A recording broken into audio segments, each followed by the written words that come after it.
Welcome to another solid face tutorial. I'm Chris and we're going to be talking about linear patterns in the assembly window. So we're going to go ahead and click on New Assembly, and then we're going to Insert Component. So I've got a few assemblies here. I'm going to choose this one. It's a simple block with a pin and then a wheel attached there at the axle. And so this is the linear pattern tool up here in the ribbon. We're going to click on that, and essentially what this does is any body that we select will be patterned in two separate directions, or one direction, whatever you prefer. And so the first thing that it prompts us to do is identify a body. We're going to click on this guy, and as you can see, it has the whole assembly selected. We're going to add a direction. I want it to go this way, and then if we want to reverse that direction, we can just hit the tab key, and it says that up here in your tips boxes. It says tab to reverse and F5 to set.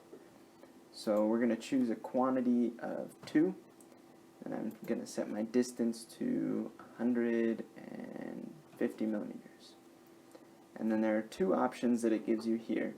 This first one is a center-to-center distance between the first body and the second instance. This other one is a center-to-center, and that's skipping the second instance. So it's just going from the first to the outermost. So we're going to go ahead and hit OK. And if we hit a preview, it shows us here that there's this box where our body is going to be patterned to. So if that looks good, we're going to hit the green check mark. If we decide that that's a little too close together, or we want to adjust something or add another instance, we can double click on our feature, and we're going to change this to maybe 200 millimeters. And then we'll hit OK. And then you can see our preview is shifted by another 50 millimeters. And we're going to go ahead and hit the green check mark. Now another thing that you might want to do, I'm going to go ahead and delete this linear pattern, because sometimes it'll get a little fidgety when you try changing the linear pattern too many times. I'll recreate a new one, and we're going to try this not only in one direction but two. So we'll click on our body, specify our first direction, and I hit tab to switch that arrow key. And then we'll specify our second direction this way, and then the quantity for this one we'll just do another 2.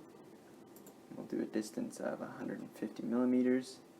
We'll choose this option, the first to the second. We're going to hit OK. Then we'll hit preview, and all of those show up, and we'll hit the green check mark. And so that's how you use the linear pattern tool. One feature that has an honorable mention here is, say that you didn't want this fourth one here. Because what it's trying to do now is pattern not only this first base instance, but it's trying to pattern the body that's already been patterned, so this second one here. And so it's doing this one in that direction, and then this to this direction, and then that instance in the second direction as well. So we're going to double click on the feature to edit it, and then we'll go ahead and click the only base tool here at the left, and then you hit OK, and the preview, since it's already active, is showing us that this box is missing, and so that will basically delete that instance, and so it's only